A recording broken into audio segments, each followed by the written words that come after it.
Hi everyone. So today we will discuss about nervous system. We will talk about basic structures today.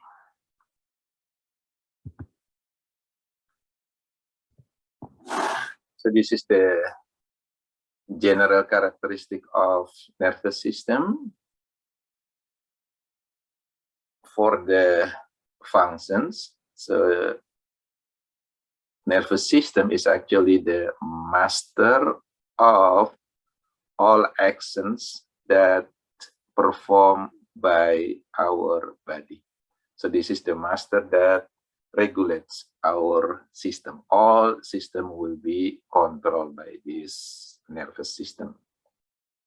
Nervous system receives information and also sends what kind of action that we will perform. It has three main functions, which is the sensations. It receives the sensory input, the stimulus, like for example, heat, weather conditions, even from inside our body, like our blood pressure, it will be sensed by this nervous system. And then there will be process or integration. So all the informations will be processed by the nervous system. And then from the process, there will be action or responses. This is also done by the nervous system. So this is the second function, which is integration. The third function is the motor functions, which is output. This is response. And this output will be sent into organs or system. It's called the effectors organs. So the effector is organs that perform action based on order from the nervous system by the brain, for example. Okay, for example, our skeletal muscle, when we perform action, when we move our hand, our leg, when we move our tongue, that all actually action performed by effector, which is skeletal system, and this action is controlled or ordered by the nervous system, by our brain. And nervous system also maintains the homeostasis, the normal body conditions. It will be maintained by this nervous system. And the way the nervous system maintains our homeostasis is a very fast action. So as soon as there is a problem in our body, then there will be action, there will be order by the nervous system, there will be control in order to keep in our normal condition. For example, when we do exercise, our body temperature increase outside the normal condition. As soon as possible, then our nervous system will order the sweat gland to produce the sweat. And the sweat is actually taking a lot of energy, taking a lot of heat from our body. And then our body temperature will go back to the normal condition. So this is what we call the homeostasis. And also the nervous system, especially the brain, act as a center for thinking, learning, memory, behavior. All of them is controlled by this nervous system, especially the brain. There are two,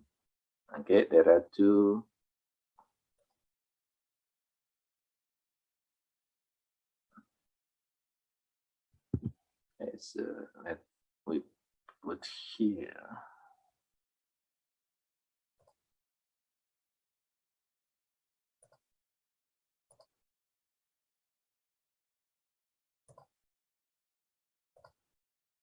Okay, going back to the first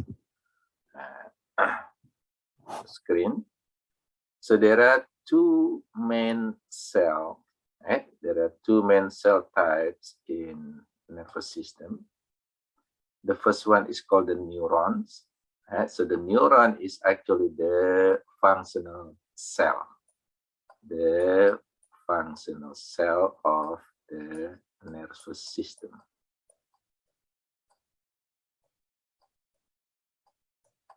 This is the one that carry the impulses, like for example, sensing informations, processing all the informations, and also carry the orders into the effectors. Okay, so all of them is the impulses controlled by these neurons, the nerve cell.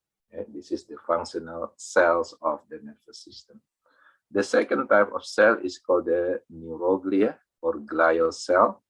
This cell has a function to protect, support, insulate, and nourish the neuron.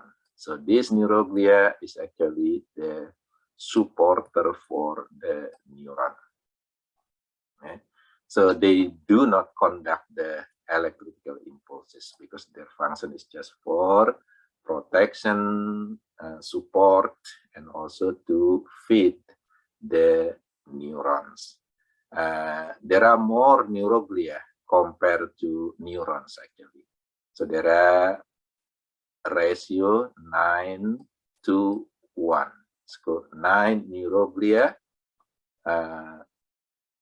help or support 1 neuron. So 9 to 1 ratio. So there are more neuroglia compared to the neurons.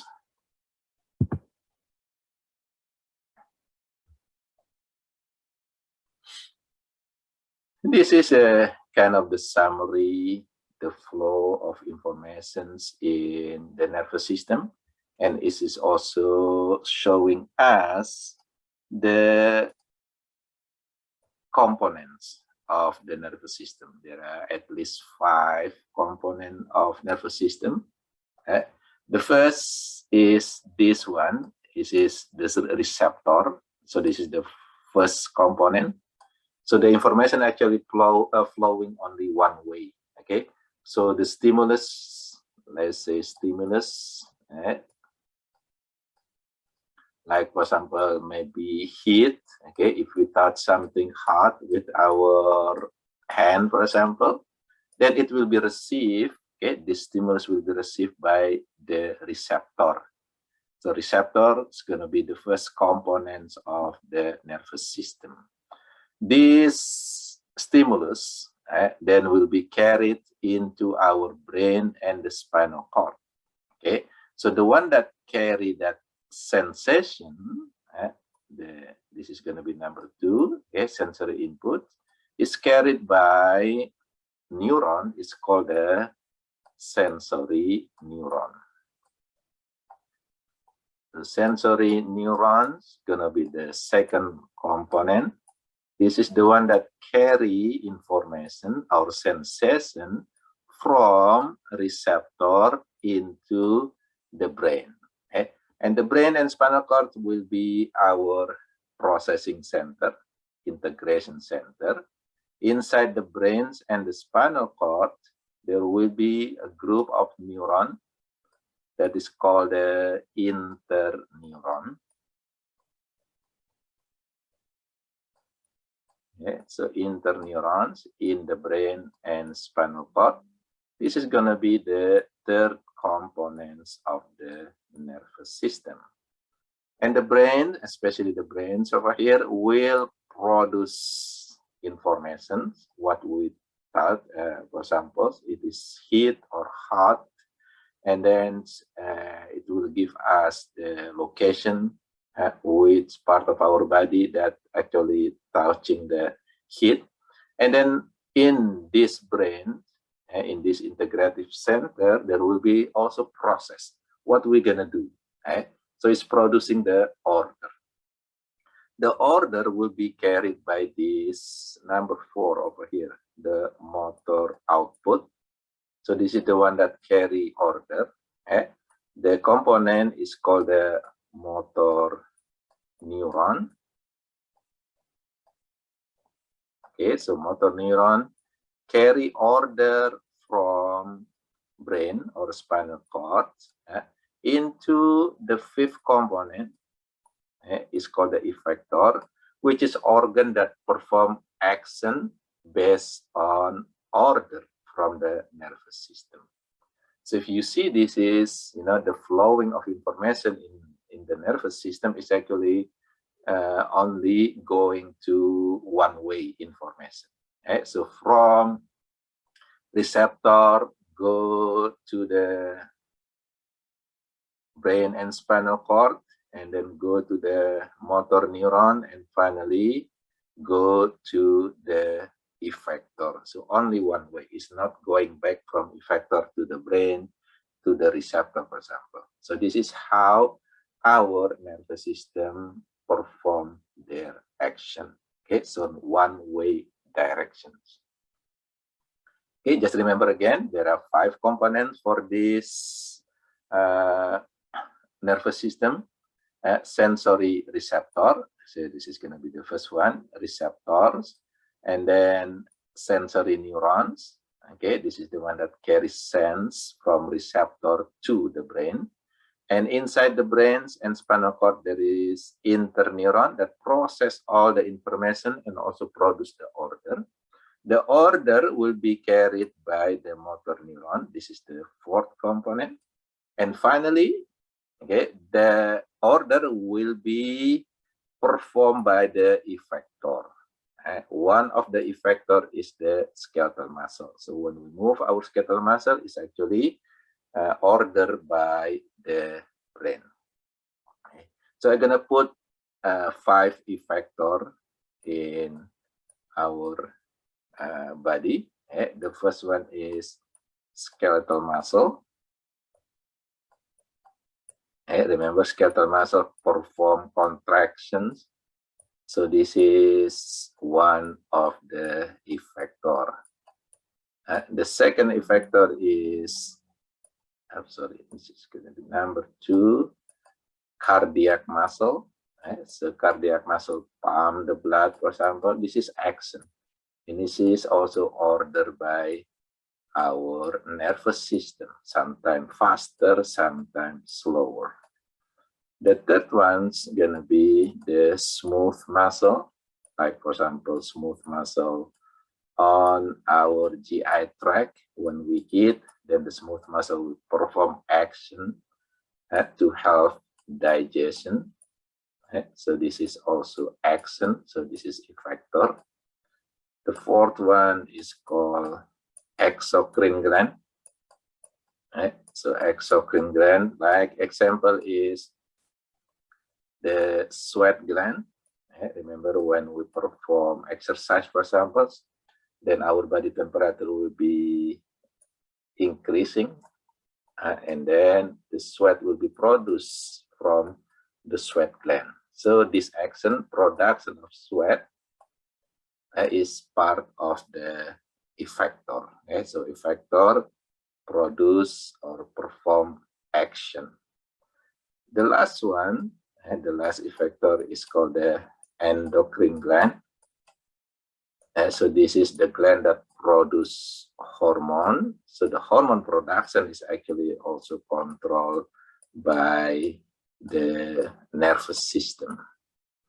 So production, action, these are effector. If you see, there are 3 muscles and 2 glands. So all of this is the effector cell. From these 4 effector organs or cell, one of them, which is skeletal muscle, perform action voluntarily. Voluntarily, this means that we able to control this skeletal muscle action.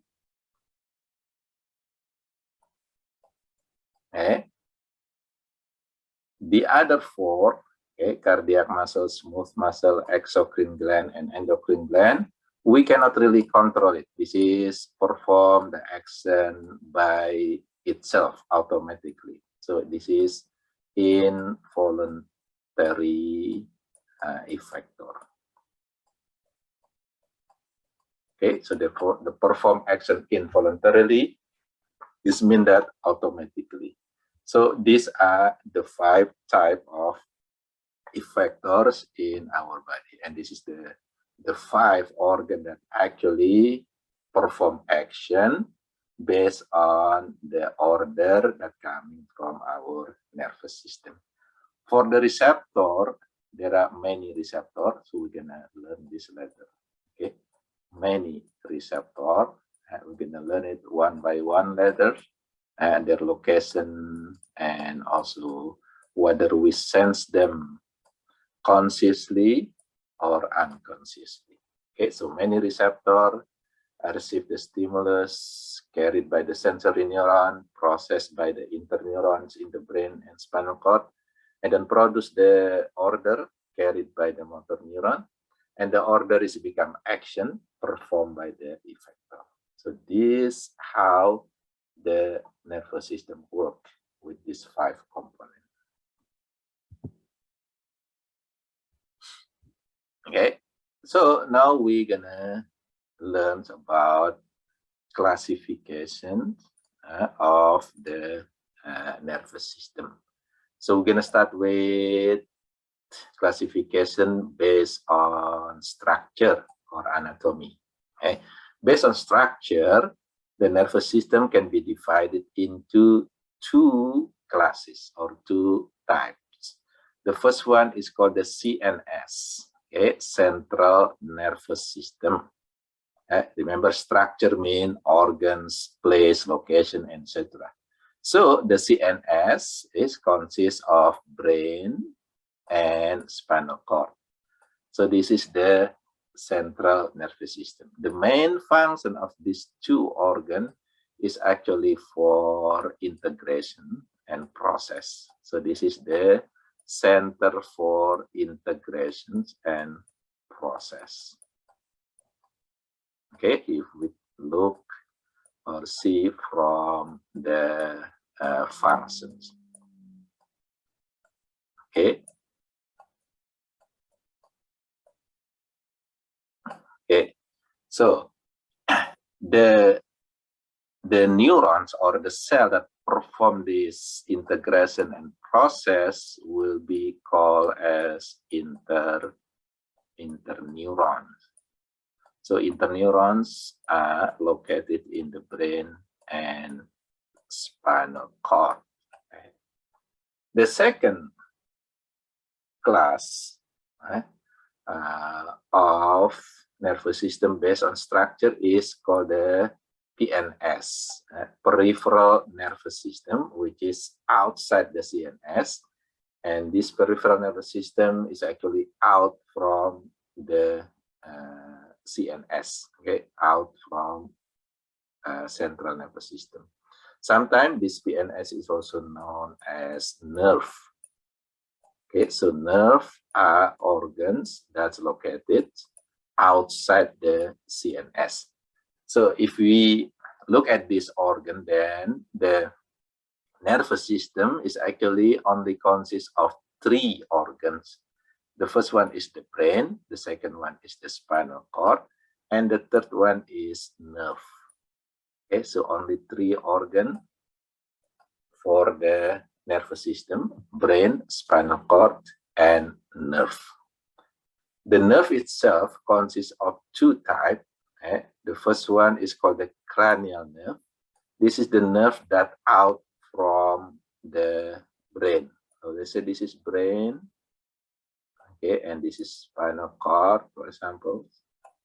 Then the cranial nerve, there are 12 pair or 24 of them, is actually out from the brain into our organ or from our organ. So from receptor and also to the effector. So this is the nerve.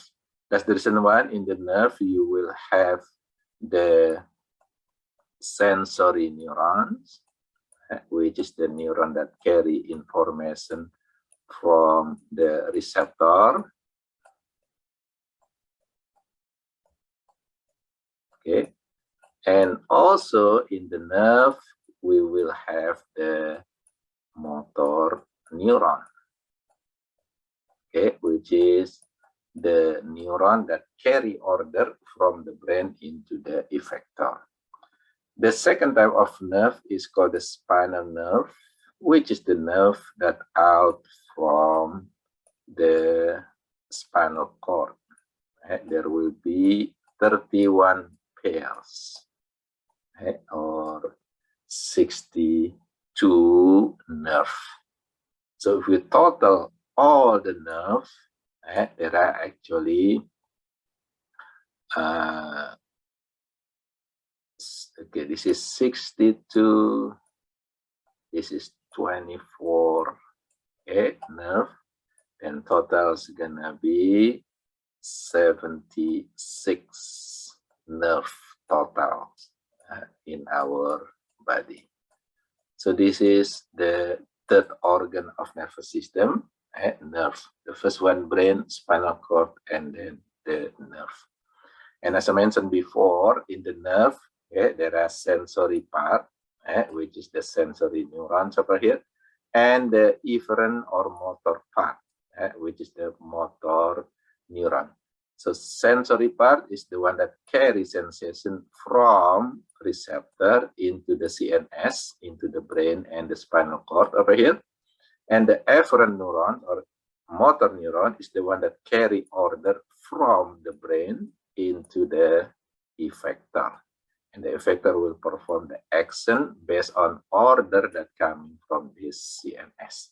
So these are the structure of nervous system. Okay, just remember the neuron that perform process integration located in the brain and spinal cord is called the interneuron. The neuron that carries sense from receptor to the brain is called the sensory neuron. The neurons that carry order from the brain to the effector is called the motor neuron. So both of the sensory neurons and the motor neurons are located in the nerve. Okay, that's location of the neurons. Now, based on functions, there will be also two types of nervous system.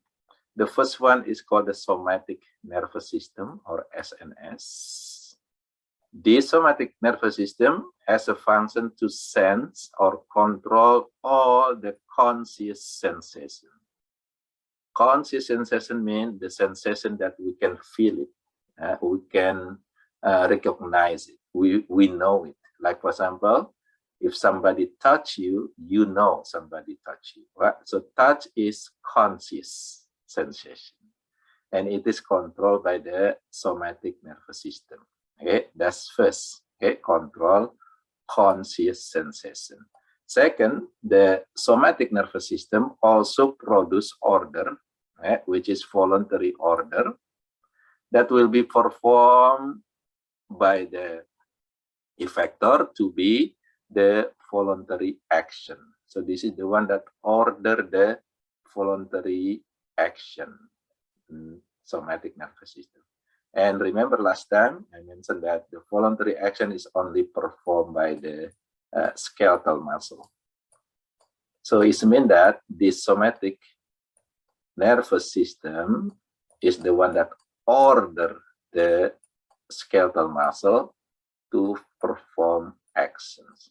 So this is the one that control the conscious sensations, especially under our skin, coming from receptor under our skin. And also this is the one that order the voluntary action, which is the action that performed by the skeletal muscle. Okay. The second type of nervous system based on function is called the autonomic nervous system, or ANS. Okay. So this is opposite. This is going to be the one that control unconscious sensation. So unconscious sensation is usually coming from internal organ, like for example, from our blood vessel. We have blood pressure. We don't really know it, okay, but it's actually sent by the autonomic nervous system. So this autonomic nervous system will send for our blood pressure, for example, whether it is too high or too low. Okay, so this is unconscious sensation. We don't know, but we actually sense it. And then this ANS also order the involuntary action. So this is involuntary action is performed by the involuntary effector, like cardiac muscle, for example, smooth muscle, exocrine gland, and endocrine gland. Okay, like for example, production of sweat, it is doing it by itself automatically. When we perform exercise, then we're gonna be sweating automatically because that's part of the autonomic nervous system. Okay, so these are the two nervous system based on function, somatic and autonomic. Now the components will be the same. The first component will be the sensory components, which is the one that sensing the stimulus, sensations. And this receptor, the sensation is coming from what we call the general somatic receptor. So general somatic receptor, they actually mostly located under the skin. So any sensation that we can feel it coming from under the skin, that's a general somatic receptor. For example, touch. So if somebody touch us, then we can feel it. Why? Because we have touch receptor. If somebody press our skin, we can feel the pressure because there is a pressure receptor that we can feel it consciously. If somebody pinch us, for example, we're gonna feel the pain because there is a pain receptor under our skin. If we touch something hot, we can feel it because we have thermoreceptor under our skin. So this is what we call the general somatic receptor, receptor that send conscious information. This is conscious sense. Okay, and second, the receptor for the somatic nervous system is also coming from what we call the spatial receptor. There are 5 of them, like smell. If there is, someone coming with a very nice fragrant, for example, smell, we can feel it. We know, we can smell it because what? Because smell is actually part of the somatic receptor. We can smell consciously. We know whether it's good smell or bad smell, right? When we eat the food, we can taste it, whether sweet, sour, salty, bitter. Because what? Because taste is also part of the somatic nervous system. This is receptor for somatic nervous system. Vision, we can see what we see. We know what we see because what? Because vision is part of the receptor for the somatic nervous system. Hearing, we can hear someone talking, we can listen, and etc. This is why, because hearing is also receptor for the somatic nervous system. Consciously we know. And balance, we know where is our hand, where is our head. We are able to balance ourselves because balance also receptor for the somatic nervous system. So this is the receptor, the sensory part, the receptor for the somatic nervous system, coming from 2 parts, 2 components.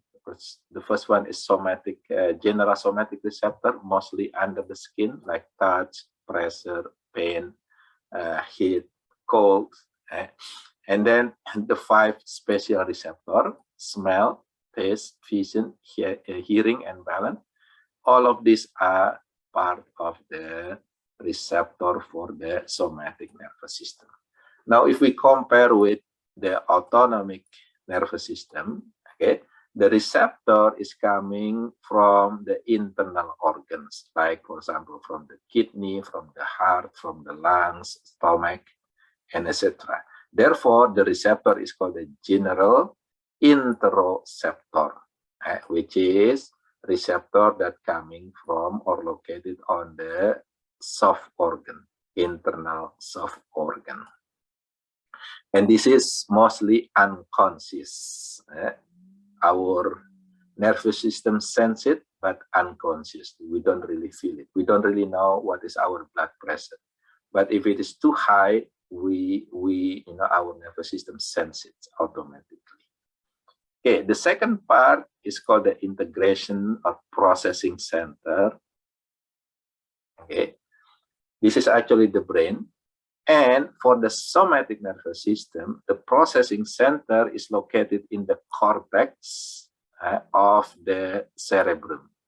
Therefore, it's called the cerebral cortex. And this is actually another name for this one is a higher brain area. Okay? So if it is brain, for example, big brain is called the cerebrum. The bark at the outside part of the brain is called the cerebral cortex. And the color will be gray because what? Because this is where the nucleus of the interneurons located. Okay, so this is the processing center. Remember the nucleus, the soma, okay, or the cell body of the neuron is the processing center. Therefore, it has color gray.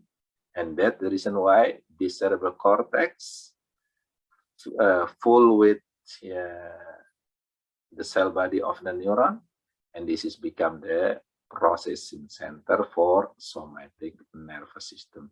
So anything that we sense consciously, it will be processed in this cerebral cortex. Any order that performed by our skeletal muscle, the voluntary effector, will be coming from this cerebral cortex. Okay, so that's the processing center for the somatic nervous system.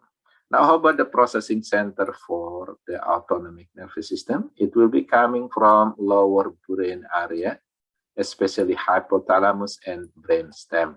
So if it is big brains, okay, the cerebrum, then there will be cerebrum, there's going to be diencephalons, and there will be brainstem over here. So this brainstem is the processing center for the autonomic nervous system. There is also part of the diencephalon, it's called the hypothalamus around here, and this is also a processing center for the autonomic nervous system. Hypothalamus usually control the endocrine organs, okay, endocrine gland. Okay, the rest will be controlled by the brainstem, like for example, CV center, how our heart beating is controlled by this brainstem. There is area called the CV center, cardiovascular center. There is also respiratory center.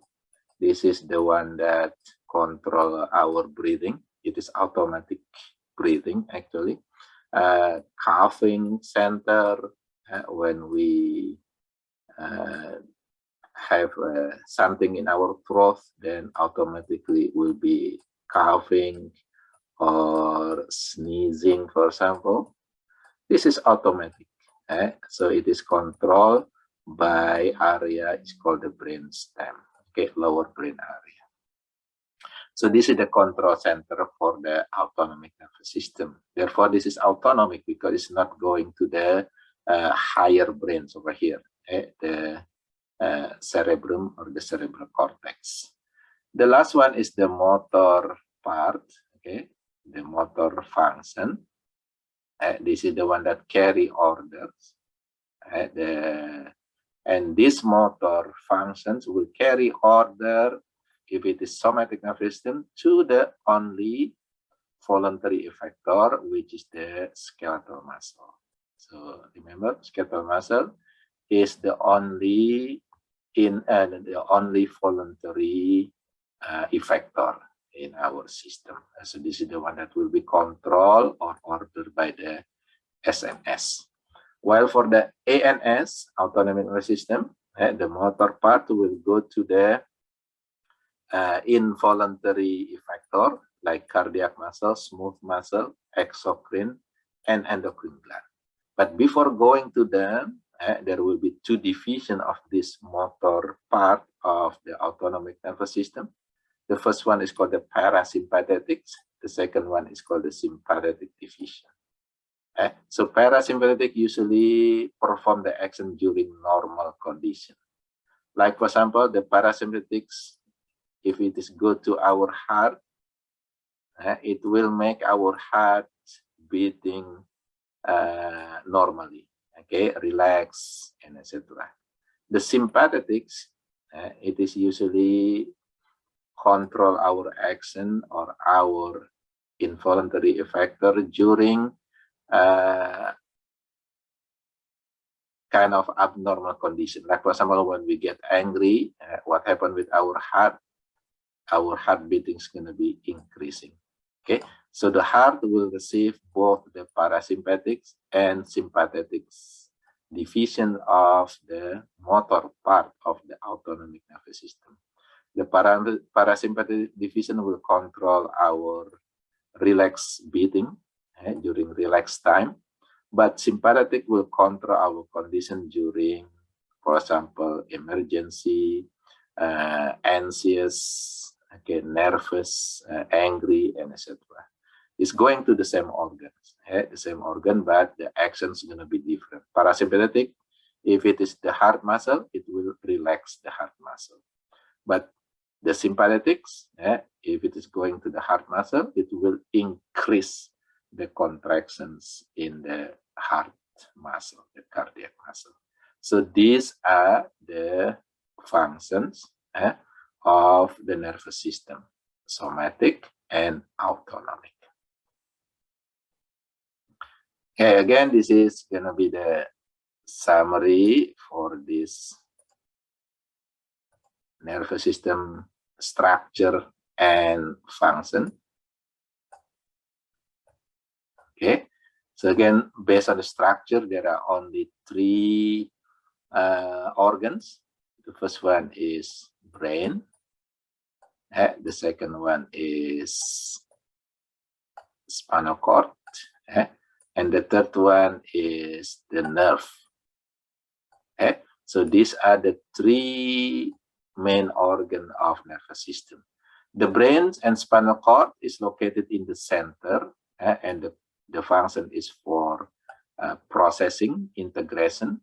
Therefore, this is grouped in one group, is called the CNS, Central Nervous System. The nerve, all the nerve, whether cranial nerve, 12 pairs of them, or spinal nerve, 31 pairs of them, it also groups in what we call the PNS, okay, Peripheral Nervous System. So this is brain and spinal cord. This is our CNS, where the integration and processing happening. And the PNS gonna be here.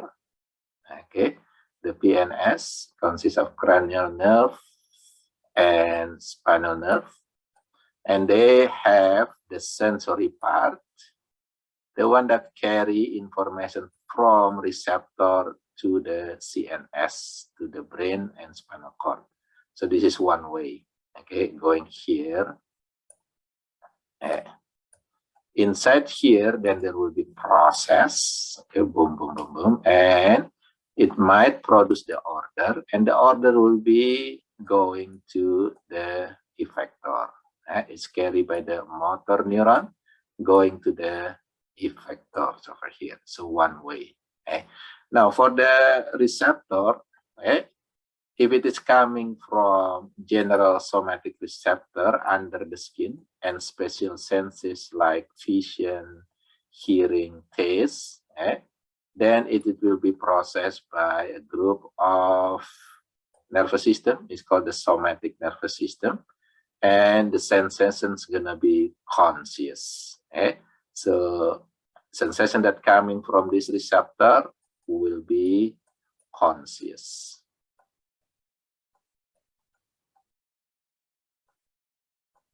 Okay, and then if it is coming from the general somatic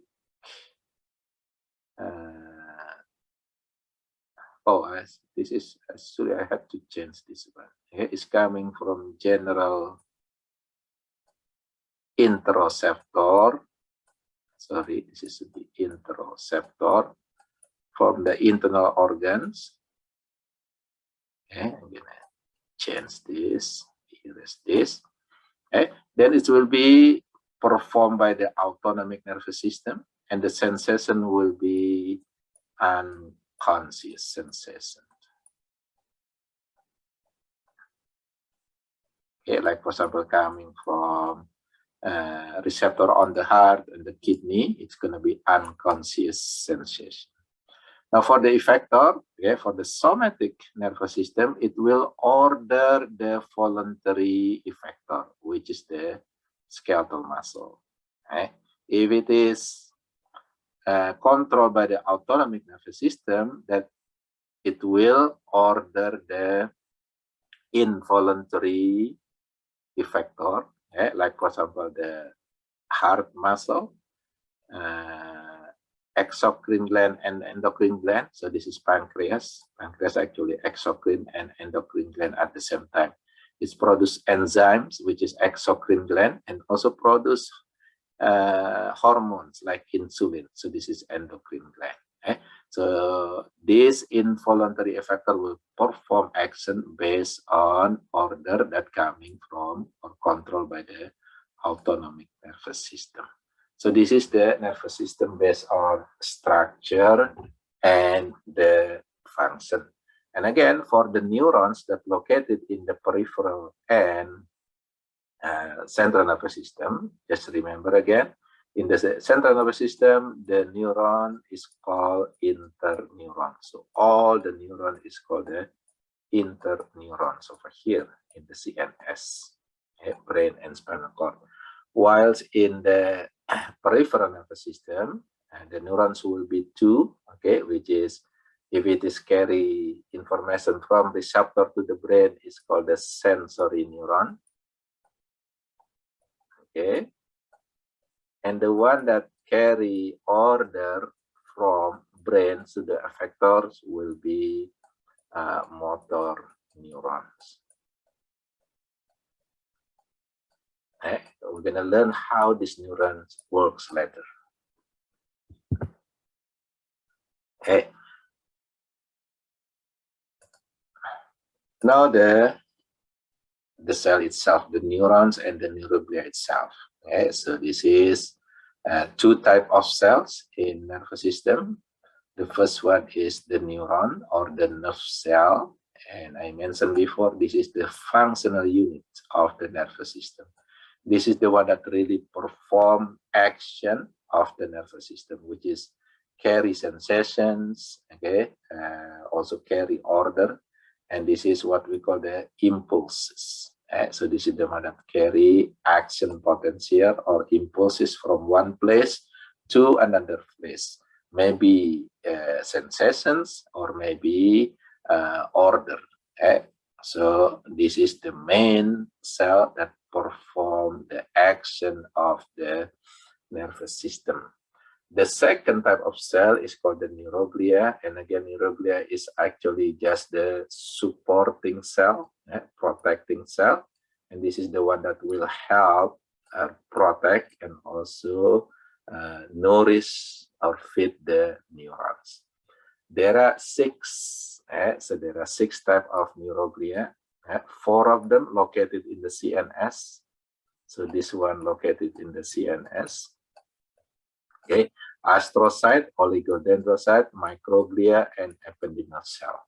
What's the function? The astrocyte is the one that feed the neuron. So this is nourish the neurons in the CNS. The oligodendrocyte, this is the one that produce what we call the Myelin Sheath, which is the layer that cover the action of neuron and making the impulses become faster. So it is produced by the oligodendrocyte. And again, this is for the neuron that's located in the CNS, which is, remember, the neuron that's located in the CNS is called the interneurons. Okay, so this is the helper for the interneuron.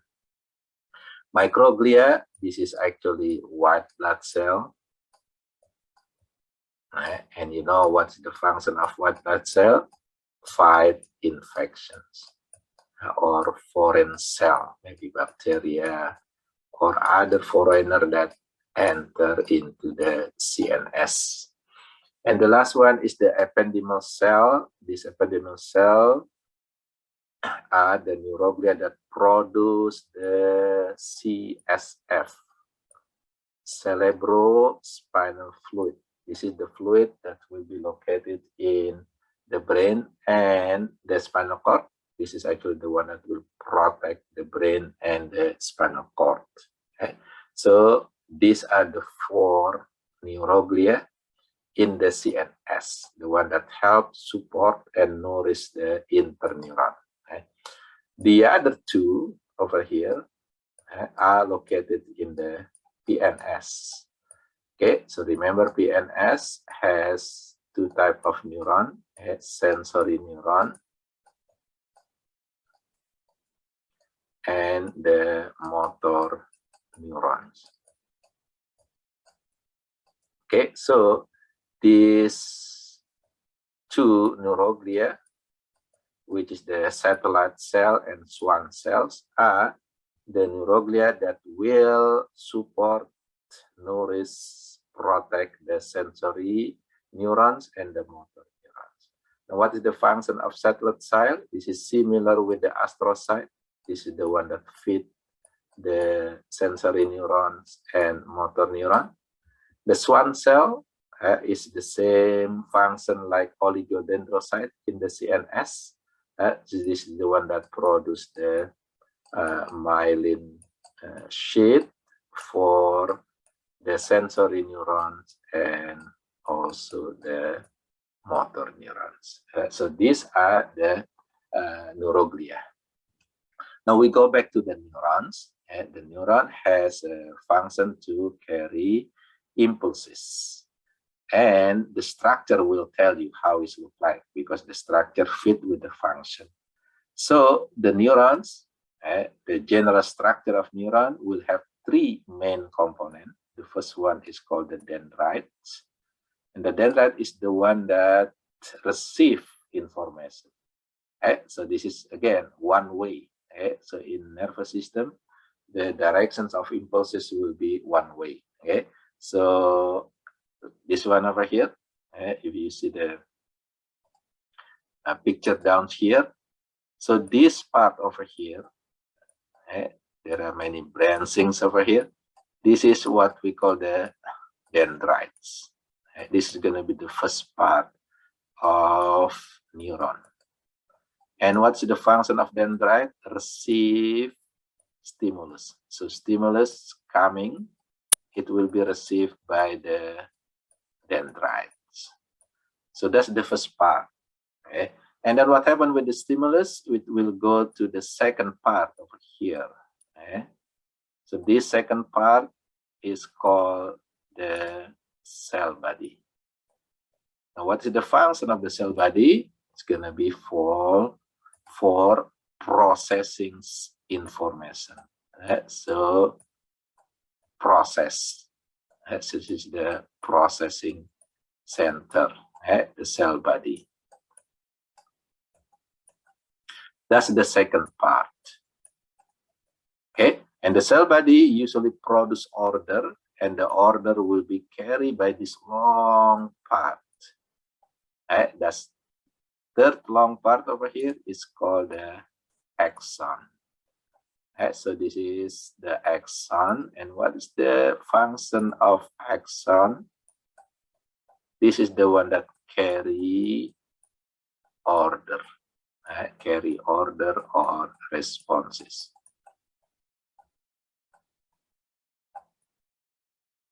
Okay, so again, there are 3 parts in sequence.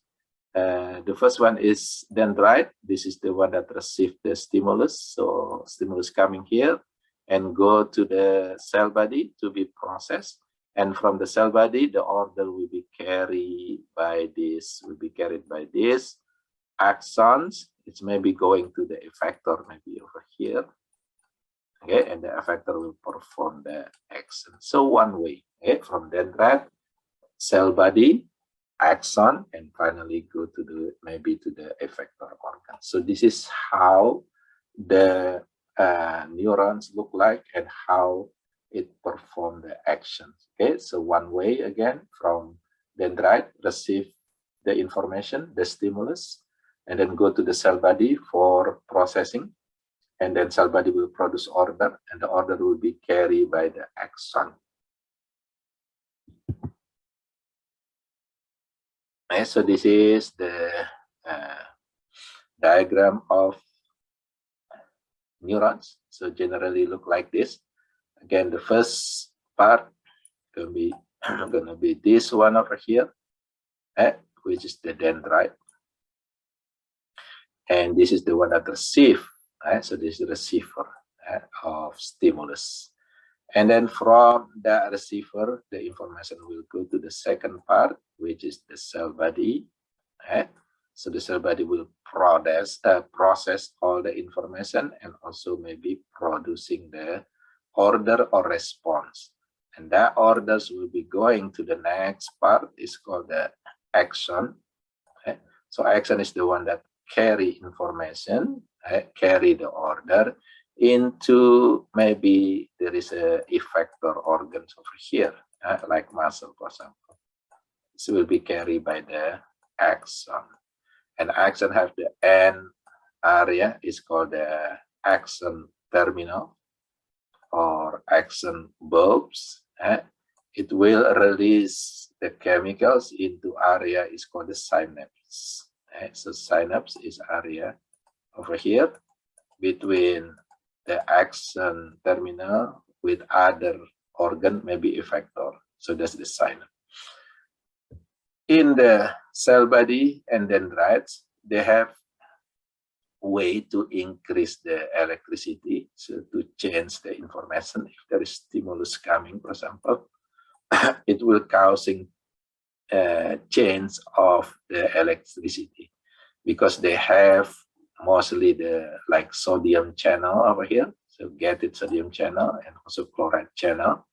When it is open, then it will change the potentials in this dendrite and the cell body. So the potential that change in the dendrite and cell body is called the graded potential, or GP.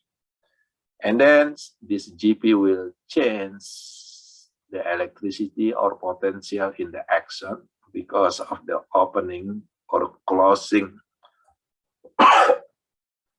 of the sodium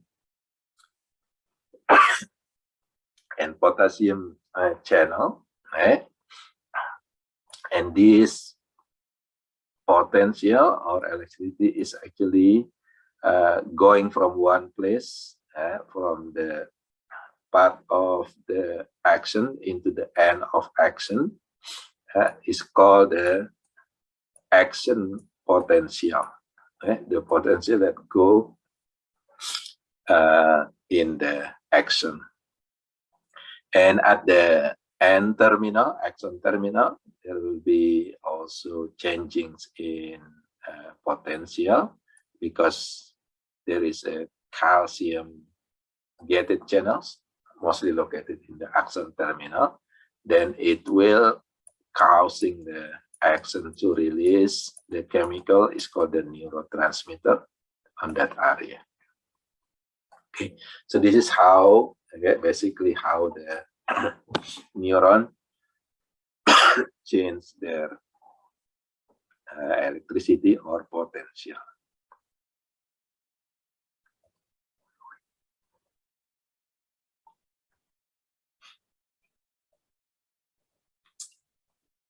Okay, now how about myelinations, or coverings of axons with myelin sheath. So myelin sheath causing the axon or the neuron to go faster. so will have faster conductions. So action potential will go faster in the neuron that have myelin sheath.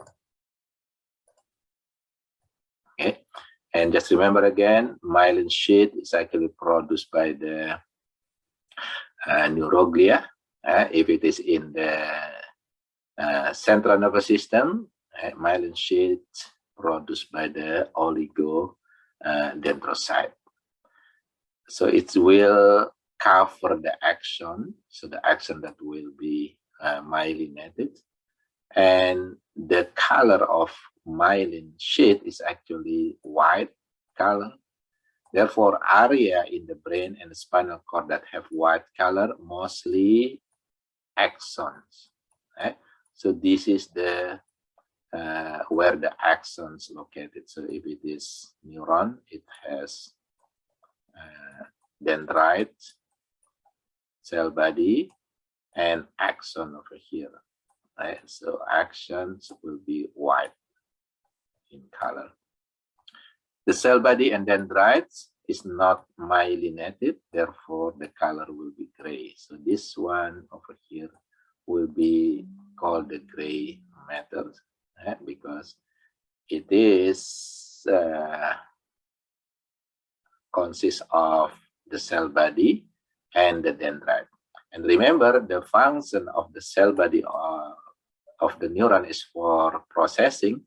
Therefore, the gray matter is actually the processing center. Okay, so this is the processing center. Okay. While the axon function is only for carry information, whether maybe sensation or maybe order, then the white matter is merely just a track. There is no process over here. It's just the tracks, the area that carry information from one cell body to another cell body. So if we do the cross sections of the brain, we cut the brain over here, and also we cut the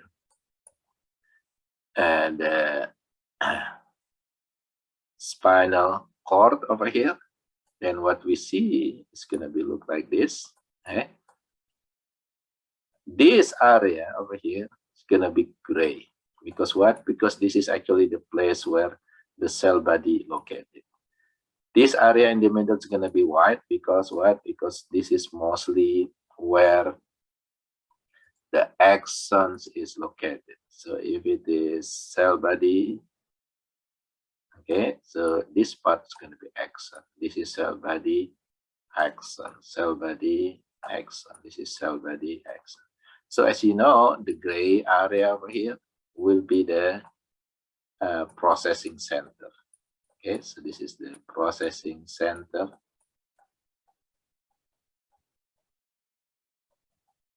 Okay, while the white area over here is just the track.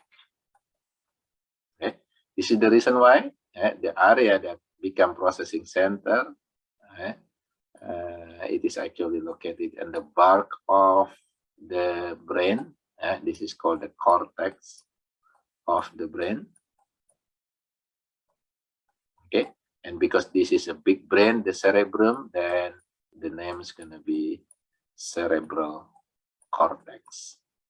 So this is the reason why the cerebral cortex is the processing center in the brain, especially for the somatic nervous system. The white area is just the track. You see another gray color over here is telling us this is also processing center. Okay, so processing center. This is processing center. Okay, now if we look at the spinal cord, the gray area is actually in the middle, okay, making a shape like a butterfly or H letter. And while the other part, this is white over here. So this is the axon. So this is actually cell body, axon, cell body, axon, like that. Okay. So the processing center of the spinal cord is actually in the middle. Okay. While the tract is actually outside in the peripheral. Compared to the brain, the processing center is actually outside in the cortex, and the tract, the white matter, is actually in the middle area. So this is how the brain and spinal cord look like when we see them from the cross section. And this is really important. If you have brain surgery, then you know where is the cell body located, where is the processing center, and where is the tract. Okay, so this is really important to know this location. Now, classification of neuron. So neuron can be classified into different things. Okay? Like, for example, based on the structure, there will be 3 types of neuron. So structure, how it look like. Okay? The first one is called the multipolar neuron. This is actually the most general type of neurons in our body. Multipolar, it looks like this. It has many dendrites, and then cell body, and 1 axon. That's the multipolar neuron. The second one is called the bipolar neurons. Okay, it's telling you there is 2 polar, which is one over here and the other one over here, and the cell body is in the middle between these 2 poles. Therefore, it's called the bipolar. Bi means 2. Okay, so bipolar neurons. The next one is called the unipolar neuron. It means that only have 1 long axon over here, and the cell body is actually in the middle, outside. Okay, so it's give us only 1 pole. Therefore, it's called the uni. So uni means 1. So unipolar neurons. Okay, the dendrites is going here, and then this is the long axon, just 1. So this is the classification based on structure. The second one is based on functions. There are 3 types of neuron also. The first one is called the sensory neuron. We already mentioned about this. This is the neurons that carry senses or information from receptor to CNS. Okay, and they gonna be located in the PNS, okay, in the nerve. The second one is called the interneurons. This is the one that perform the process. Okay, therefore it is located in the CNS, brain and spinal cord. So all the neurons in the brain and spinal cord is called the interneuron. The last one is called the motor neurons. This is the one that carry order from CNS into the effector. So this is also located on the nerve, okay, on the peripheral nervous system. So motor neuron, the one that carry order from CNS into the effectors. So these are the 3 types of neuron based on function. Now, if we combine function and structure, okay, most of sensory neuron is actually unipolar neuron. So most of the sensory neuron have a unipolar type of neuron. The interneuron, mostly they are bipolar, mostly, not all of them, okay? And then the motor neuron, they are mostly multipolar neuron. Okay, so if we combine the function and the structure, most of the unipolar neuron is actually sensory neurons. Most of the bipolar neuron is interneuron, and most of the multipolar neurons are the motor neurons. Now, based on the myelination or the speed, okay, remember myelin sheath will make the action potential go faster or the conduction go faster. There are also three types. The first one is called the type A neuron or type A fiber. It's going to be large myelination. So if you see over here, on the axon, okay, this one doesn't have any myelination. Okay, so this one's going to be type C neuron. Okay, the one that do not have myelin is called the type C neuron, and the conduction is really slow. Okay? The name of the conduction is over here, continuous conduction. This is slow. Okay? Because what? Because the axons do not have the myelin sheath. So these are the type C neurons. Now for the type A and type B, they both have myelinations covered by myelins, the myelin sheath like this. Okay, so like this. Therefore, it's going to be faster. The type A, it has a very big myelination. So therefore, this is the fastest one, very fast conduction. And type B, it has intermediate thickness of the myelin sheath. Therefore, it's intermediate fast. The conduction that happenings in the neuron that have myelin sheath is called the saltatory connection. Saltatory means jumping. Okay? So the conduction is actually jumping from one node to another node. Okay, jumping like that. Okay, so from this node to this node, this node to this node, and etc. While for the continuous conduction is just kind of walking from one place to another place, so going this way. So this is continuous conduction. This one, the one that jumping, okay, is called the saltatory connection. Now, if you see this one, the slow or the continuous conduction is really slow. So after 10 milliseconds, it's just this distance. But if you see this one, after 10 milliseconds, the distance is this far, which is about maybe 3 times of this continuous conduction. So this is showing us that the one that have myelin sheath, which is type A and type B, will be faster. The type C will be slower.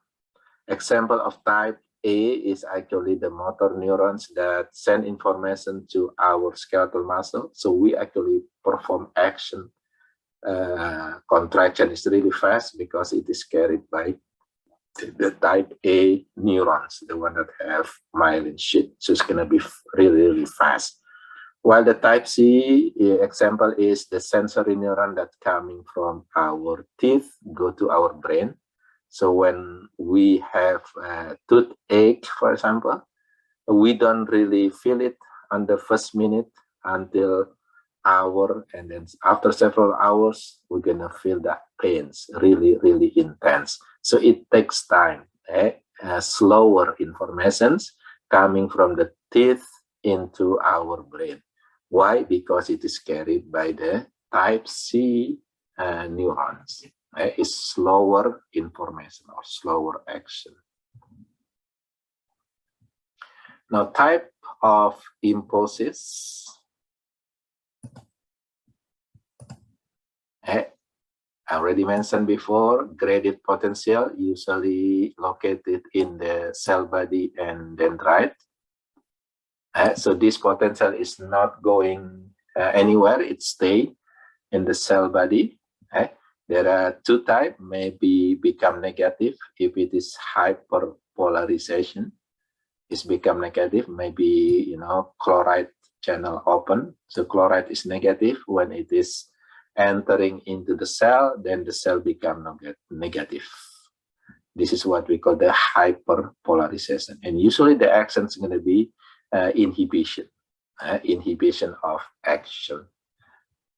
Depolarizations, if it is, for example, sodium channel that is open, then the cell is become more positive. And this is what we call the depolarization. And usually it will give us the action, excited, okay, excitation. Okay, so this is the graded potentials that's located in the cell body or dendrite. And again, maybe hyperpolarization or maybe depolarization. Okay. The next one is called the action potential. Okay, so action potential or AP.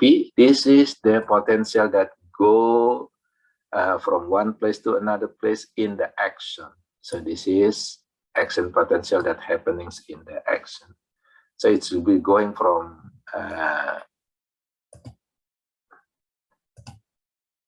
okay, this part of actions going boom, boom, boom, like that, okay, until it's reached the end of the axon. So this is what we call the action potential. Okay, they're going from one area to another area of the axons. This is also what we call the impulses. Okay, so the impulses action potential is actually the same. And it is happening because the opening of sodium channel and also the potassium channel. So it's working together. Okay? So if the sodium channel open, then it will increase the conductions, the electricity, the voltage become more positive. Then at certain points, the sodium channel will close, potassium channel will open. Because potassium will be out from the cell, then the cell is become negative. This is what we call the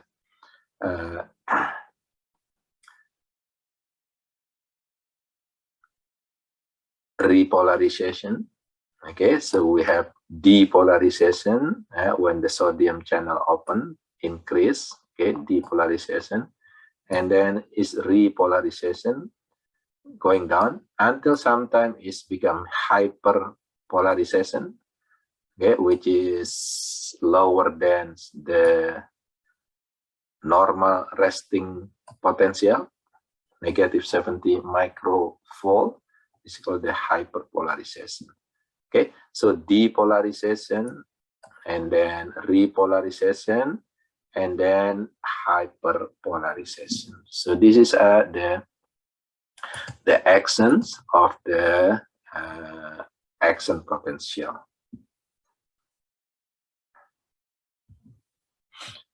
Now, in order to perform the actions, we have to learn about the channel on the cell membrane. We will talk about this in when we talk about the cell membranes. Talk about cell. There are protein is called the channel, ion channel, that will control the movement of ions.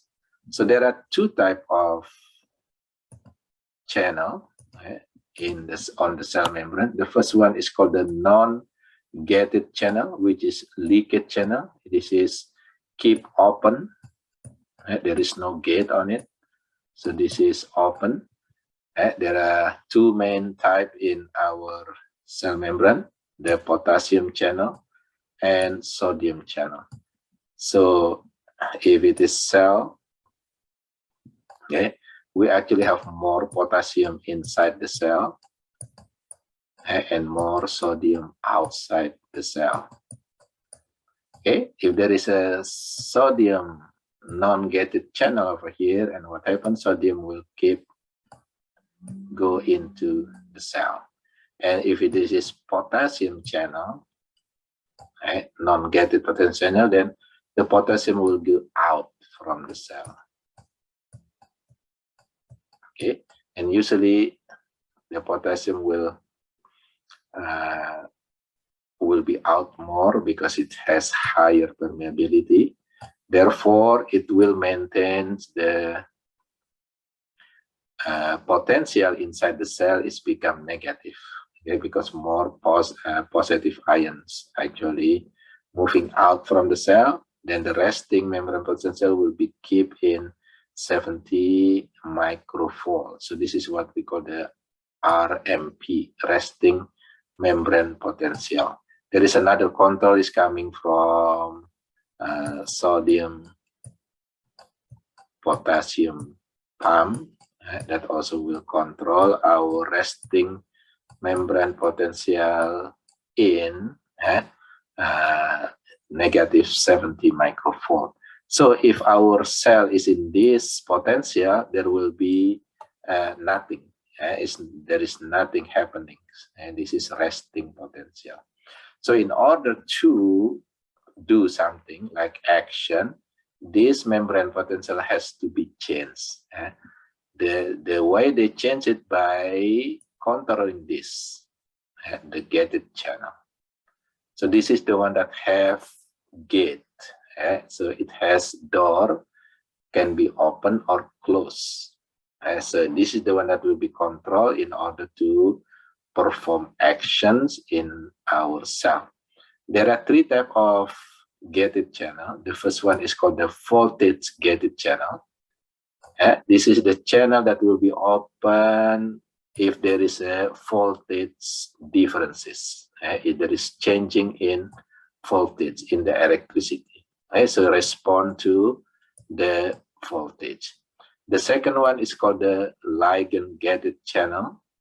This channel will be open or closed if there is a chemical. So ligand is a chemical, like maybe if the neurotransmitter coming and bind to the receptor, it will open the channel. Like for example, acetylcholine, when it is bind to the receptor on the skeletal muscle membrane, it will open the sodium gated channel. So that sodium gated channel on the skeletal muscle cell membrane is called the ligand gated channel because it is open and closed due to the chemicals. In this case, it's the acetylcholine. And the third one is called the mechanical gated channel. This is the one that open because of many mechanical things, like maybe vibration, touch, pressure. So like for example, if it is neuron, okay, this is dendrite, and this is cell body. In the cell body, there is a gated channel. If somebody touch us, for example, it will open the gated channel. It's actually sodium channel, okay, and this gated channel open because of mechanical touch. So when it is open, then sodium will be entered into this cell body. So based on this information, if touching, receive, then the sodium channel open. So based on this information, this sodium channel will be mechanical. Okay, so it's going to be mechanical gated channel. Okay, so this is going to be sodium mechanical gated channel, the one that open because of the touch. Okay, now this, when somebody touch us, then it will increase the voltage in the cell body over here. When it is increase the voltage in the cell body, it will be opening the another sodium channel over here, sodium gated channel on the axon. Open. It is open because of the electricity, the voltage. So the sodium gated channel that's located in this axons gonna be voltage gated channel. So voltage gated sodium channel. Okay, and then this neuron, for example, releasing the acetylcholine. Okay, let's say this is muscle cell. Okay, acetylcholine will be received by the receptor, and the receptor will open another sodium channel on the muscle cell. Okay, and this sodium channel open because of acetylcholine, which is chemical.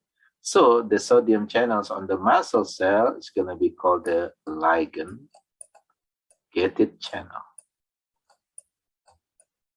Okay, again gated channel, sodium ligand gated channel. So this is just information how the different gated channels located, mostly in the cell body. There will be some of the mechanical gated channel for sodium. In the axon, mostly it's gonna be voltage gated channel, sodium voltage gated channel. On the receptor, receptor on the effector organs like muscle, there will be ligand sodium gated channel. Okay, so this is just information during the RMP, the resting membrane potentials, mostly. So the inside the cell is gonna be more negative, which is minus or negative 70 microfarad. So this is resting membrane potential. And also this is information that there are more chloride ion outside the cell, there are more sodium ion outside the cell, and there are more potassium ion actually inside the cell. Okay, so potassium ion more inside the cell, sodium outside the cell, chloride outside the cell. Okay, this is how the action potential work.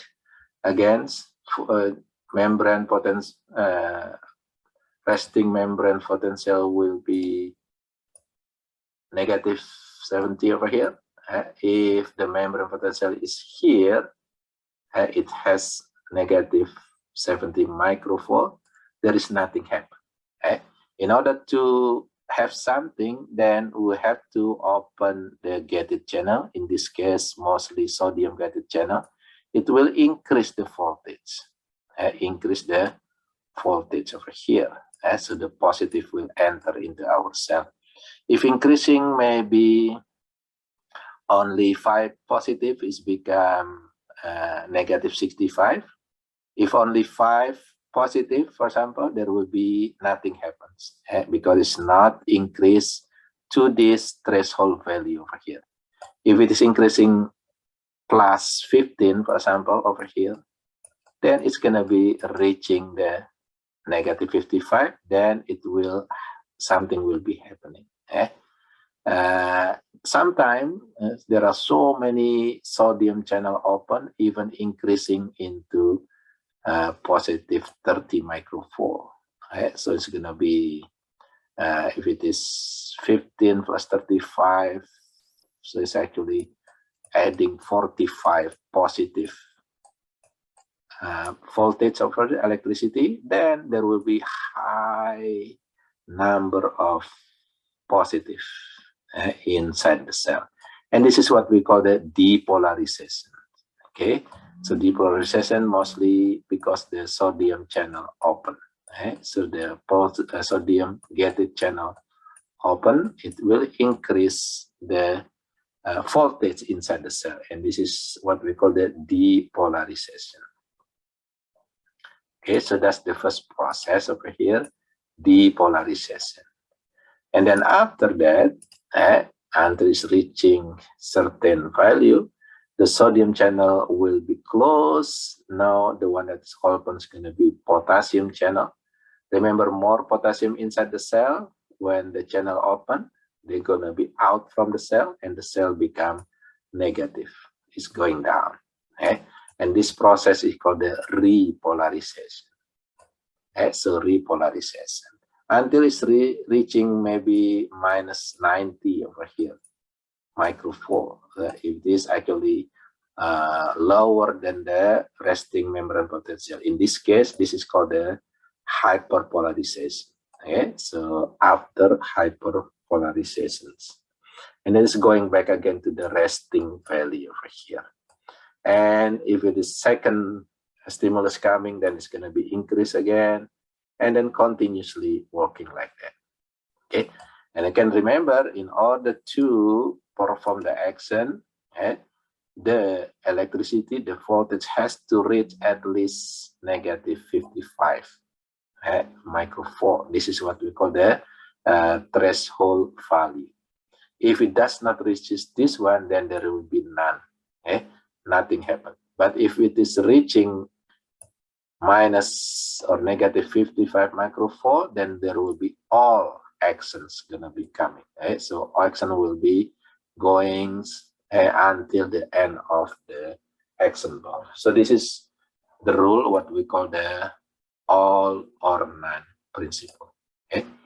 All, if it is reaching above 55 or at least negative 55 microfarad. None, nothing happened if it is not reaching negative 55 microfarad from the 70 RMP. So again, this is the sequence of the process. Resting membrane potential at negative 70 microfarad, there is nothing happen. When the sodium get its channel open, then there will be depolarization. So positive will increase, maybe reach negative 30, positive 30 microfarad. Then there will be action. After reaching this, the sodium gated channel will be closed. Then the potassium channel open. What happened? Potassium will out from the cell because potassium positive. Then the cell become negative, and this is what we call the repolarization. And then it will continuously releasing the potassium, become more negative until finally reaching the negative 70 microfarad again. And this is the repolarization continue until it's reached this RMP, and then going back again, and then continuously like this. So that's the cycle for this action potential. When it's going to be end? When the action potential reaching the action bulb or action terminal. So when it's reaching this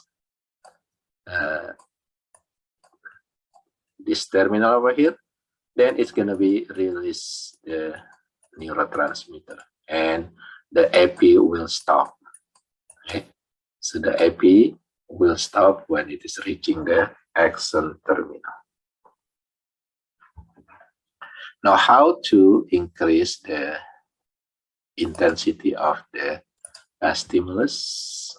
So there are two different ways. Like, for example, the frequency of impulses. Like, for example, touch and pressure is gonna be give different intensity.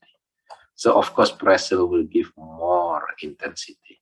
So the more stimulus, the more intensity, then the bigger voltage will be changing inside the cell.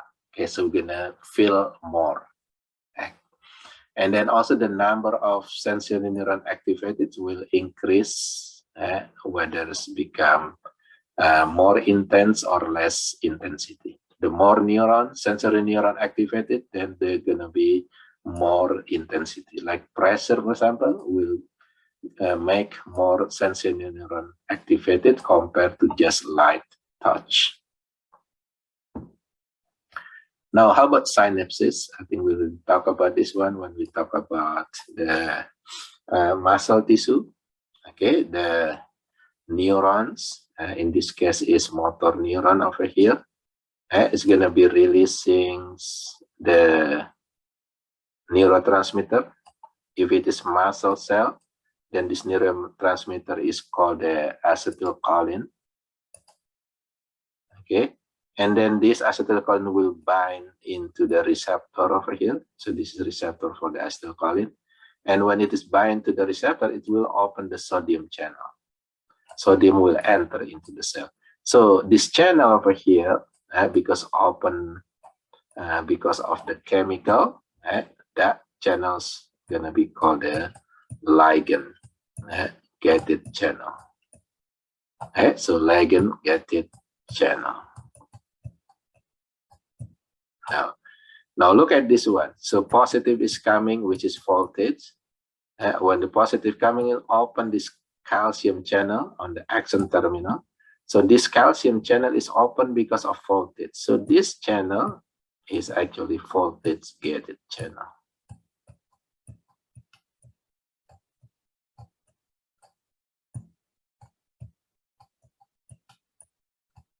Okay, so this is two examples of gated channel. Okay, the voltage gated channel and the axon bulb. Okay, over here, and the ligand gated channels on the effector cell membrane. Okay. There are two types of synapse. The first one is called the electrical synapse. Example is in the cardiac muscle, it has electrical synapse. So let's say this is cardiac muscle cell. This is another cardiac muscle cell. There is a border. It's called the intercalated disc, and that border actually have hole. It's called the gap junction. Okay, so gap junction between cardiac muscle cell, and this cardiac, this gap junction is will actually allowing the electricity to flow from one cell to another cell, and this type of connection is called the electrical synapse. Okay, so mostly for neuron, the synapse is called the chemical synapse, because the one that is released on the synapse is actually chemical. In this case is neurotransmitter.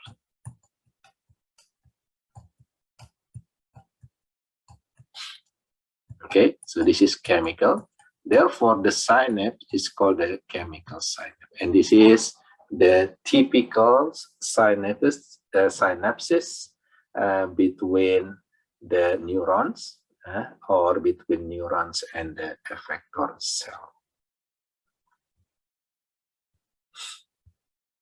Okay, so this is step on the chemical synapses. Again, the action potential coming in the axon. Yes, boom, boom, boom, boom. So it's gonna be positive, positive, positive. And what happened? This positive will trigger the opening of calcium channel. So this calcium channel is actually voltage gated calcium channel. Calcium will enter into the axon bulb or terminal. It will trigger the fusement or the fusing between this vesicle that carry the neurotransmitter with the membrane of this axon terminal, and then it will causing the release of this neurotransmitter on the synaptic cleft. Okay, and then this neurotransmitter, let's say this is acetylcholine, will bind to the receptor that's located in the next cell, or maybe this is muscle cell, bind to it, and when it is bind, it will open the channel. In this case is the sodium channel, for example, and it is open because of the neurotransmitter. Then this channel will become the ligand gated channel. Okay, so ligand gated channel. And then the ions will enter into the cell become more positive, and this is what we call depolarization. And then you know what happened if it is muscle cell, the sodium will trigger the opening of the calcium channel in the sarcoplasmic reticulum. Sarcoplasmic reticulum releasing the calcium. Calcium will bind to the troponin, then troponin will open the binding site for myosin head, and the myosin will pull the actin, and there is a muscle contraction. Okay, so this is how the synapse work, or the steps in the synaptic cleft or chemical synapse.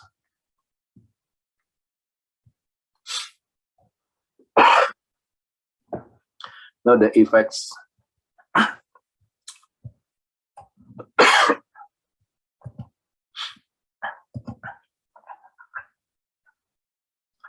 on the post-synaptic membranes. Okay, maybe this is, let's say this is effector.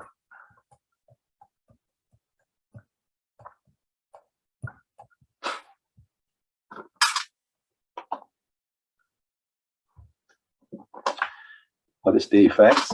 There are two types, maybe excitation. Okay, it's called the APSP. So the cell or the effector become more positive. Okay, it's called the excitation. And usually sodium channel will be open, so sodium will enter into the cell, then the cell will perform the action. Okay, examples, when the acetylcholines go to the muscle cell, it will cause this excitation. Okay, so action, contraction. The second type of postsynaptic membranes effects is what we call the inhibitions. Okay? IPSP.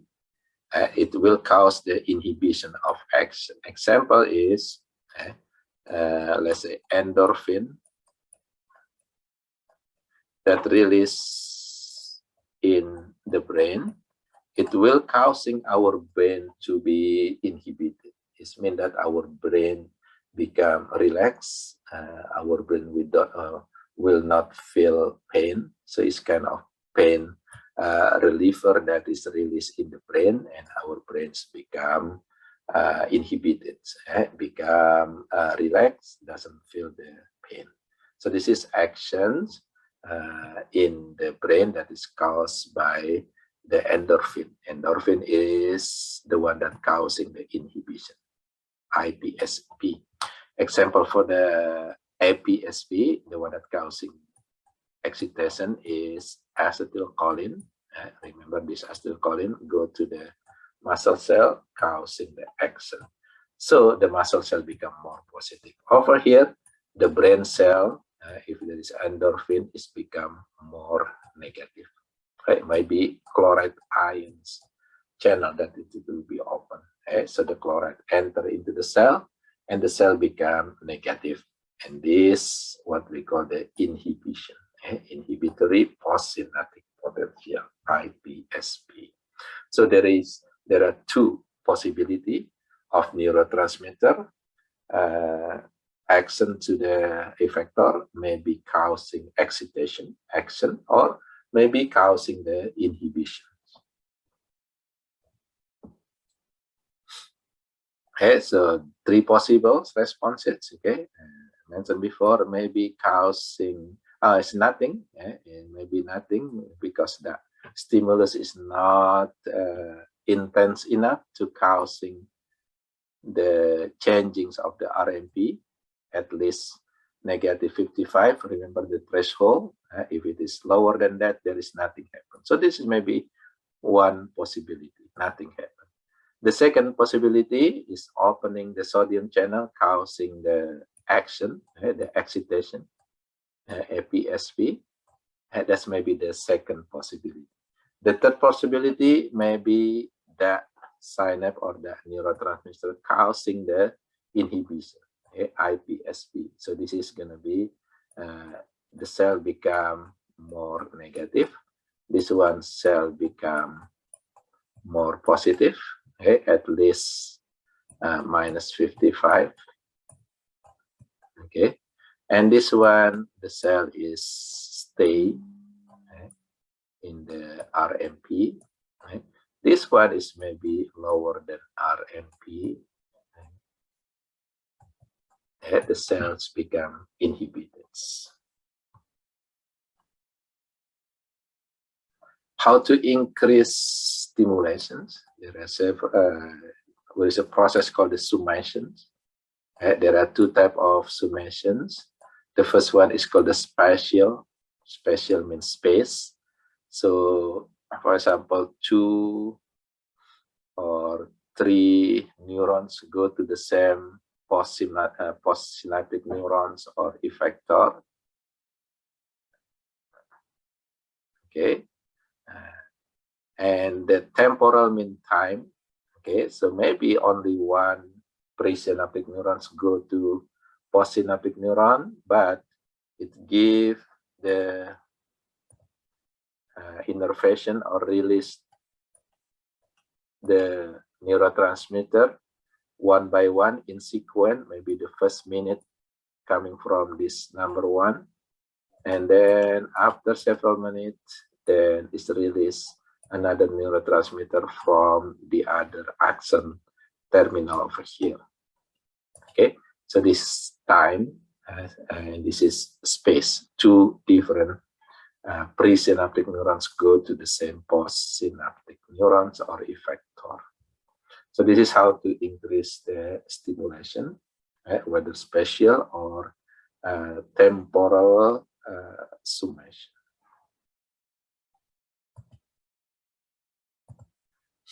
Now, what are neurotransmitters? So this is the definition of neurotransmitters are chemicals. So this is chemical produced by neuron. Okay, it is produced by neuron. Then that chemical is called a neurotransmitter. Okay. Remember hormones, right? Hormone is produced by gland. So if it is produced by gland, it's called the hormones. But if it is chemical produced by the neuron, it's called the neurotransmitter. Some neurotransmitter is causing excitation or maybe causing inhibition. These are the list of some important neurotransmitters.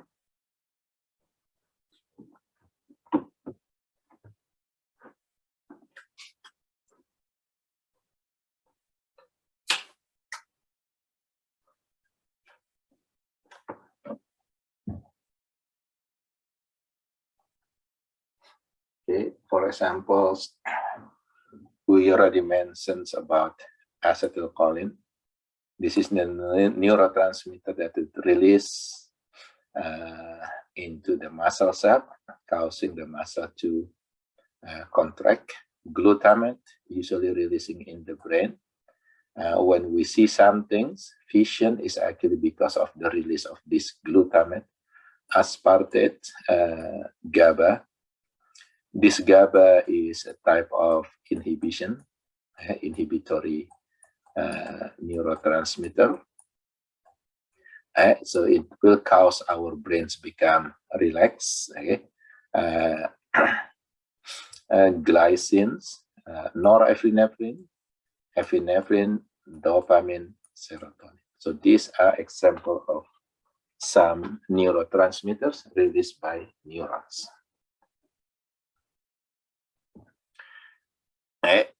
Based on size, there will be small neurotransmitter like acetylcholine, okay, glutamate, GABA, norepinephrine, dopamine, serotonin, some ATP, and also gas like nitric oxide. That's considered as a small size of neurotransmitter. Larger size of neurotransmitter like enkephalin, endorphin, dynorphin. These are the type of bigger neurotransmitter based on the size. Now some examples and also functions of neurotransmitter. We already mentioned about acetylcholine. This is the one that released on the NMJ, neuromuscular junction. Mostly excitation, causing muscle to contract. And this neurotransmitter will be inactivated by acetylcholine esterase. So when the muscle relaxes, it's because the acetylcholine esterase remove the acetylcholine from the NMJ.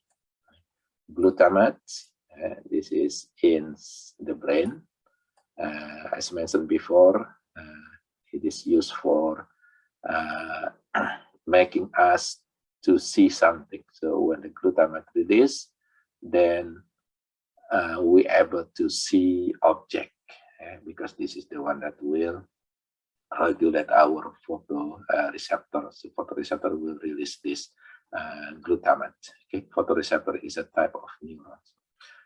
GABA, this is inhibitory neurotransmitter in the brain.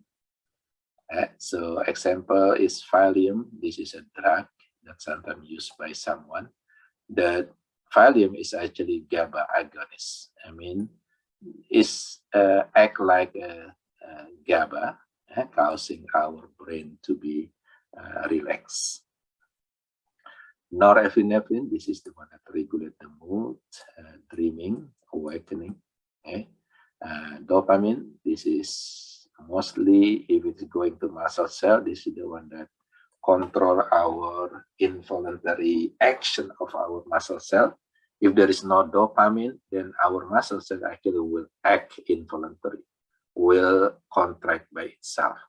Remember, people with the Parkinson's disease, they actually do not produce enough dopamine to their muscle cell. What happened with them? They're unable to control their skeletal muscle contraction. Okay? It's moved by itself. Serotonin, this is also like norepinephrine and epinephrine, control our mood. Gas, nitric oxide, this is the one that also controls some action in the blood vessel. For example, is opening the blood vessels. Okay, so this NO is actually used for Viagra to open the blood vessel in certain organs.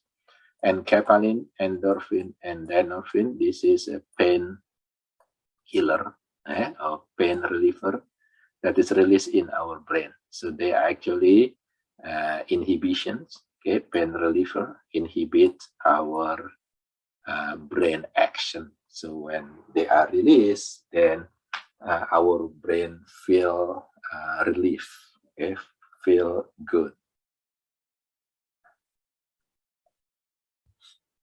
Okay, so nervous system plasticity, regeneration, and repair. Remember, the nervous system is growing, but the one that's growing is actually the dendrites. So if there is one connection with another connection, then the dendrite will be more and more and more. But the neuron itself is stay the same. Okay, the number of neurons that we have, everybody will have the same number of neurons on their brains, on their nerve. Okay? There is nothing changed. But the one that changed will be the dendrites. So if we have more information, learning more, then the dendrite will be sprouting more, increasing in the number of dendrite, the connection between one neuron with another neuron by adding more dendrites. If our neurons broken, for example, if it is happening in the CNS, brain, and spinal cord, there is no repair. It means that when it is broken, that's it. It's damaged, that's it. Like, for example, people with the Alzheimer, dementia, Parkinson's, their brain is actually damaged, and then there will be no repair for this one. Okay, so the brains will stay damaged. And if it is PNS, there is a possibility of repair a little bit for dendrite and axon for the PNS. But again, mostly nervous system cannot be repaired in general. The circuit may be like diverging circuit like this, from one neuron to another neuron, going to the bigger, more neuron, and etc. It's diverging. Or maybe converging from many neurons to one postsynaptic neuron. Reverberating, going from one, going another one, and going back again to the the other one, etc. Like, for example, when we try to retrieve our memory, this is the type of circuit that will be used in our brain. Parallel after discharging, so it's going down, many neurons going to the same output over here with the parallel connection. So this is maybe several type of neuronal circuits in our brain. There's some disorder or clinicals like migraine, for example.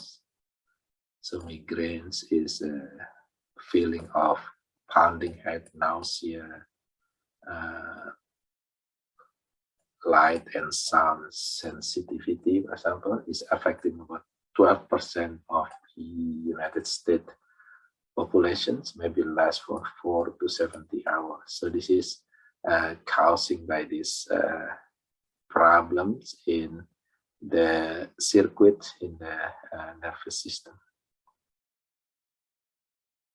There are some triggers, for example, bright light, certain food, maybe lack of sleep, stress, etc.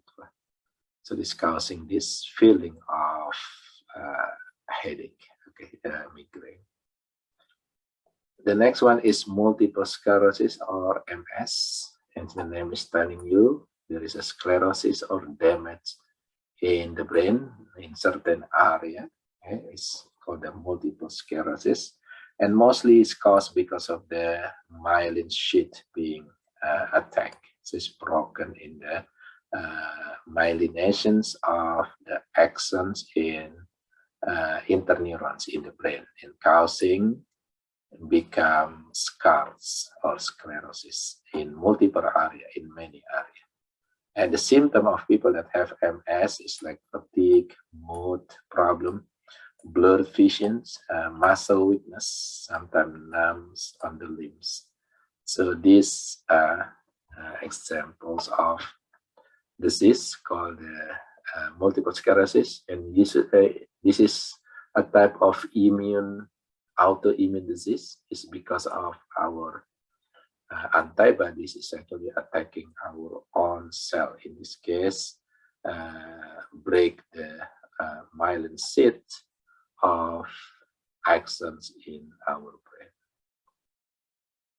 There's some other examples over here, okay, of nervous system problem like epilepsy, okay, Huntington disease. This is actually deficiency of GABA, and this is inherited disease actually. Hypersomnia, excessive sleeping. Insomnia, this is inability to sleep. Okay. Parkinson's disease, I mentioned before, this is inability to produce dopamine. It is in the brain, in the area called the basal ganglia of the brain. Schizophrenia, okay, this is also a brain problem, usually deficit of GABA, causing the excess of dopamine.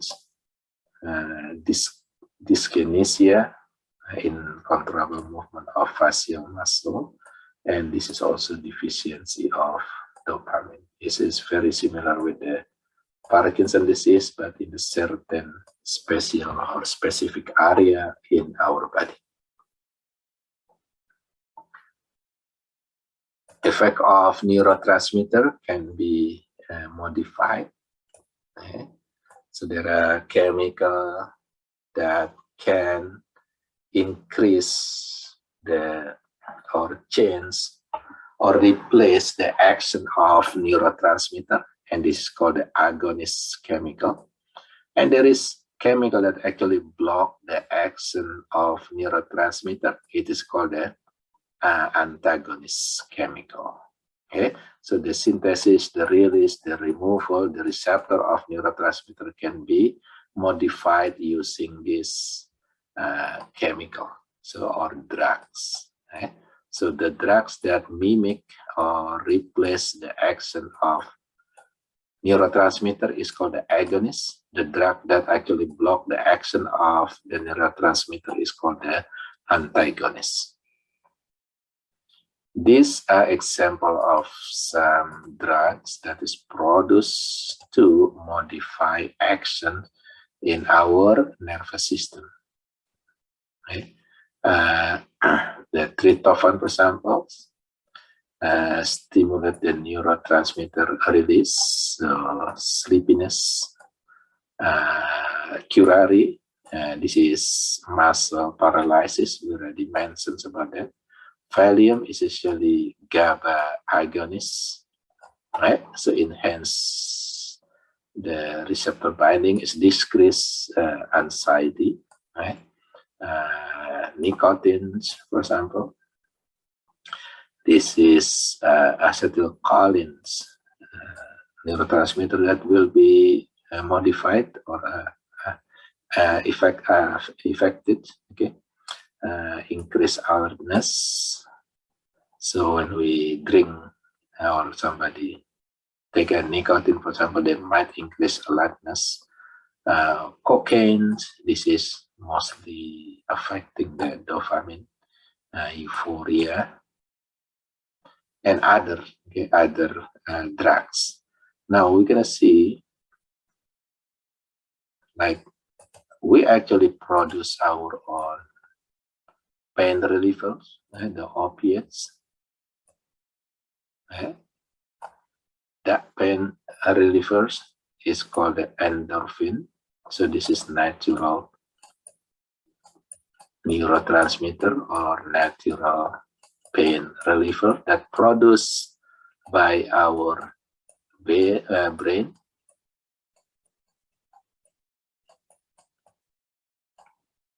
Okay, so when we feel anxious, for example, or when we feel pain, the endorphin will be released in order to make our body relax, our brain relax. There are some drugs that act like or agonists of endorphin, like morphine, heroin, codeine, opium. They are mimicking this endorphin. Okay. So when we used to use these drugs from outside, the production of endorphin actually will be diminished. Sometimes we do not produce endorphin anymore. So what happens if we used to use these drugs, when we have problem, then we need more. And if you don't have it, then we have what we call the withdrawal symptoms. We feel addicted to these drugs. Okay? Because what? Because this endorphin production or other natural pain reliever will be reduced or even diminished. Okay, so this is what we call the drug addiction. So repeated use of the addictive drug will cause the decrease on its receptor, or even the release of the natural neurotransmitter.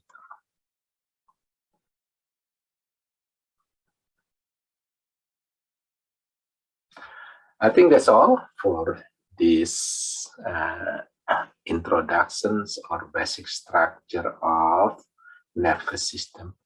We'll see you again on the next chapter.